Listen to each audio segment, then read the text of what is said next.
Buenos días, mi nombre es María Fernanda Rodríguez, mi código es 960-7280-3997. Buenas tardes, mi nombre es Alejandro Ríos, pertenezco a la carrera de Ingeniería Biomédica en la Universidad Manuela Beltrán. Mi código es 1024-531-160. Mi nombre es Daniel Guillén, código 960407000541 y soy de biomédica. Bueno, para responder la pregunta número 1, ¿cuál es la importancia y las funciones de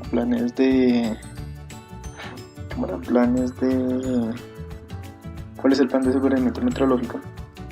Entonces, la importancia de esto es que es lo que nos da unos lineamientos y unas actividades que tenemos que tener en cuenta para, por ejemplo, la verificación de los equipos médicos y para así resolver y hacer una planificación de cuándo necesitan una calibración, que esto por lo generalmente va incluido en los mantenimientos preventivos de los equipos. Es decir, cuando se hace un mantenimiento preventivo se hace una verificación de que el equipo esté entre rangos para, si no lo está, realizar una calibración con el proveedor o con la empresa certificada por el PAME que nos haga estos ajustes de los equipos médicos. Las funciones, como ya he mencionado, del PAME son planeación, verificación y corrección de este tipo de situaciones. Entonces, como he dicho, verifican quién es, planean cada cuánto se va a hacer una verificación, hacen los lineamientos de una verificación y hacen los lineamientos de cómo se hace una calibración de un equipo, también teniendo en cuenta que estos no son los únicos equipos que puede haber dentro de una clínica, sino que pueden llegar otros diferentes. Es decir, que una clínica o una IPS o una empresa es muy importante que tenga un plan de aseguramiento de calibración, porque estos son lo que nos aseguran de que no se van a presentar eventos adversos con los equipos, puesto que siempre están calibrados o siempre están dentro de los rangos mínimos permitidos para cuando se hacen tomas de mediciones. Para esto es importante saber cuáles son los pasos que se deben seguir para definir si un instrumento o un equipo debe ser asegurado meteorológicamente. Entonces, los pasos que debemos hacer principalmente, uno, es identificar las áreas a ser aseguradas meteorológicamente, realizar una selección de líderes de áreas evaluando la forma que interactúan en cada uno de los procesos, realizar una capacitación meteorológica a cada uno de los líderes, se debe diligenciar una matriz de selección de código, también se debe hacer una identificación de especificaciones técnicas de los equipos y los instrumentos que se estén utilizando en el lugar, realizar una evaluación de tolerancia al proceso, capacidad de trabajo y exactitud requerida. Se debe asignar los códigos a los instrumentos y a cada uno de los equipos para tener la selección de cada uno de ellos. Realizar la ejecución de las calibraciones, colocar los stickers a cada uno de los equipos determinadamente, elaborar las curvas de tendencia y por último se debe hacer un análisis de frecuencias con la calibración de cada uno de los equipos. Bueno, continuando con las preguntas, para resolver la 1.3 que dice ¿cuáles son los criterios que se tienen en cuenta para definir la frecuencia de mantenimiento preventivo, calibración y verificación de los instrumentos que forman parte del PAME? Bueno, los criterios que tienen que tener obviamente van dentro de un plan de confirmación meteorológica, que lo que tienen que tener en cuenta básicamente son una identificación del equipo que se vaya a tratar, las especificaciones técnicas del equipo, los datos del proveedor, las operaciones e intervalos de confirmación meteorológica y los seguimientos que se le tengan hechos. Es decir, todo lo que nos dé el proveedor cuando se entrega el equipo, hoja de vida, ficha técnica, sugerencias de mantenimientos y demás, es lo que se tiene en cuenta para realizar un plan de seguimiento. Que este mismo plan de seguimiento es el que nos va a ayudar a posteriormente definir unos tiempos de periodicidad de mantenimientos preventivos, de calibraciones y de verificaciones. Bueno, entonces los requisitos generales para la trazabilidad están dados en la NTC ISO IS 17025 del 2005, que son la 5, el 6, 5, 6 y 1. Entonces todos los equipos utilizados para los ensayos o calibraciones, incluidos los equipos para mediciones auxiliares, como equipos que tengan que ver con condiciones ambientales, deben tener un efecto significativo en la exactitud y en la validez del resultado del ensayo. o pues de la calibración que se haya realizado. Entonces eso debe tener un muestreo en los cuales deben ser calibrados antes de ser puestos en servicio. Deben ser los laboratorios deben justificar la identificación de las necesidades de la calibración. De los requisitos adicionales para la trazabilidad en un laboratorio de calibración tienen que estar con la norma que les dije anteriormente, la NTC ISO IS 17025 del 2005.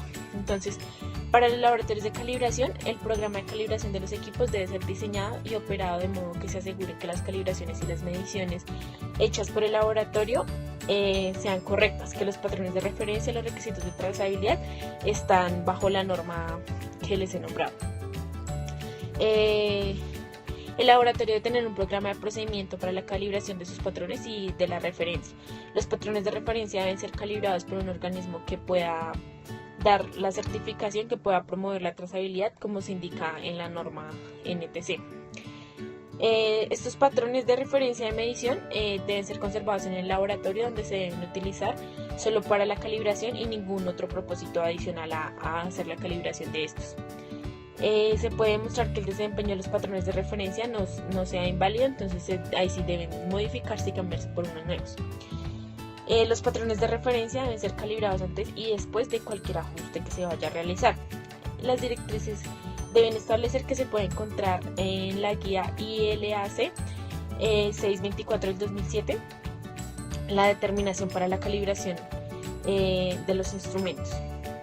Esta debe ser tomada en cuenta en el laboratorio para definir programas de calibración, de acreditación y adicionalmente pues tener el requisito de la norma para pues demostrar que es una trazabilidad adecuada. Entonces, en esta norma adicional se establece que cuando se utilicen los servicios de calibración externos debe asegurar una trazabilidad en la medición mediante el uso de servicios de calibración provistos, como los laboratorios que pueden demostrar su competencia y su capacidad de medición de trazabilidad cuando es certificado. Bueno, continuando con el tema, la siguiente pregunta es la importancia de las condiciones ambientales en las calibraciones y las verificaciones. Bueno, esto es realmente importante porque supongamos que yo tengo una báscula PESA paciente en Bogotá y me la quiero llevar para Barranquilla.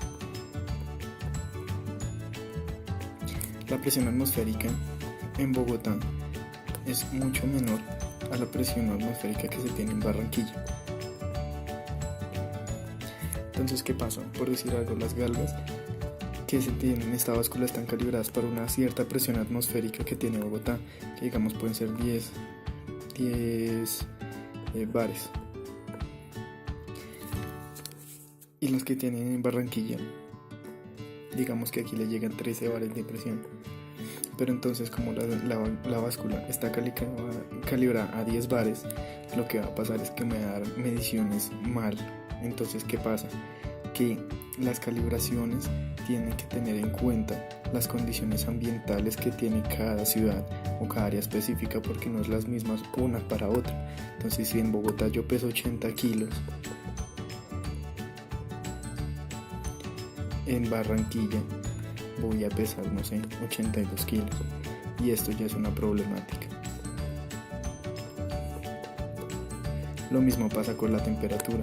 En Bogotá la temperatura es menor y las sondas de temperatura están calibradas para una temperatura ambiente media en Bogotá, pero no las de Barranquilla. Si yo quiero hacer esto, tengo que tener en cuenta las condiciones ambientales que tiene cada ciudad. ¿Por qué? Porque si no, sencillamente las mediciones me van a dar erróneas y se me van a presentar eventos adversos que me pueden llevar a afectar la salud del paciente. Para continuar vamos a hablar del punto 1.6 que nos pide que hacer con los conceptos aprendidos durante la asignatura, seleccione el equipo médico y haga una descripción de cómo se debe calibrar en cualquiera de sus variables. Debe incluir la descripción de las incertidumbres que se consideran para el momento de la calibración. Para la calibración debemos tener en cuenta que debemos tener un equipo patrón. En este caso vamos a mirar la variable de pulsioximetría, la cual mide saturación de oxígeno y latidos por minuto. Elegimos el el patrón o el simulador DAEC SP2 Analyzer, el cual nos genera saturación en un rango de 30 al 100% con una resolución de 1%, un error de más o menos el 0.5%. Para latidos por minuto genera de 30 a 300 latidos por minuto, una resolución de 5 latidos por minuto para el testeo. Le voy a hablar un poco del equipo que elegimos. Es el Mindray IMEC 8, el cual en su pulsoximetría puede leer del 0 al 100% a una resolución de 1%.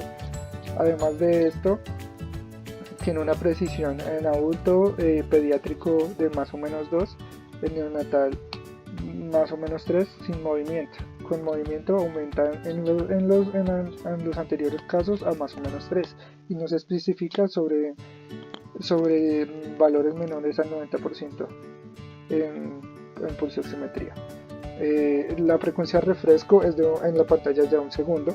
Y para hablar de latidos por minutos, para pulsoximetría genera por el módulo de 200. Lee por el módulo de 20 a 200 a 350 en invasiva, y en no invasiva de 40 a 240. La precisión también varía si hay movimiento o no hay movimiento. Si movimiento es de 3, más o menos 3 latidos por minuto por arriba o por debajo, y más o menos 5 latidos por minuto cuando hay movimiento. Para la calibración debemos tener en cuenta que debemos tener unos formatos donde vamos a llevar nuestro seguimiento y nuestros resultados. Digamos, el formato primordial debe tener la fecha, la hora, los datos del representante de la empresa o el que está haciendo la calibración, la empresa donde venimos, los datos del equipo, marca, modelo, serie, el tipo, la clase. En este caso sería 2B, y el procedimiento o sería lo que estamos haciendo, que sería el análisis de la lectura de pulsoximetría. También llenaremos los datos que nos pide el equipo y tenemos que tener en cuenta el sensor que estamos utilizando. Luego, para el análisis de resultados y registro del ensayo, vamos a mirar si el diodo está funcionando y hay una continuidad de lectura, que no esté fallando. Por último, debemos mirar que el parámetro de luz artificial o luz normal. Nuestro patrón genera luz artificial, por lo cual marcaremos ahí. Bueno, para la prueba, digamos, se crearon estas tablas para más o menos mostrarles cómo se hace. Vamos a tener una clasificación de los parámetros que vamos a evaluar, y las lecturas del analizador serían las lecturas o lo que está generando nuestro patrón, y la lectura del equipo. Vamos a tener en cuenta que también hay una pigmentación. En este caso va a ser la pigmentación baja, con una persona caucásica o casi blanca. La lectura de nuestro equipo y lo que genera nuestro patrón en el primer caso van a ser todos iguales. De acá se saca un gráfico para mostrar cómo está pasando. Luego, para el cálculo de la incertidumbre, cambiamos un poco los datos para que se vea el cambio. Digamos que nuestro valor de CP2, el AI es lo que genera la lectura del equipo, y el AR sería lo que estamos generando con el patrón. Hay un cambio en pulsoximetría, por lo cual hay un error de 1.3 de lectura, lo cual cabe entre la incertidumbre de nuestro equipo, ya que dice que, vuelvo a la ficha, que la precisión es de más o menos 2 o más o menos 3 si hay movimiento. Tenemos un error de 1.3 por encima. Haremos la resta con la tolerancia, miraremos la tolerancia. En este caso se pusieron al azar, pero digamos que la tolerancia es menor. Entonces se saca el porcentaje, la variable o el factor de incertidumbre, que nos dará 2.1, y después sacaremos un error relativo de incertidumbre que nos daría 3.4%. Entonces nos diría que el valor está por encima, en caso que la tolerancia sea menor. Esto nos diría que el equipo le hace falta, no se puede calibrar ya debido a que tienen que entrar el personal de bioingeniería o el proveedor a hacer un mantenimiento correctivo, ya que no está leyendo bien. Si pusiéramos que la tolerancia va por encima, claramente pasaría esto y se podría dar fiabilidad de la calibración. Bueno, no siendo más, espero que les haya gustado esto y que tengan buena tarde.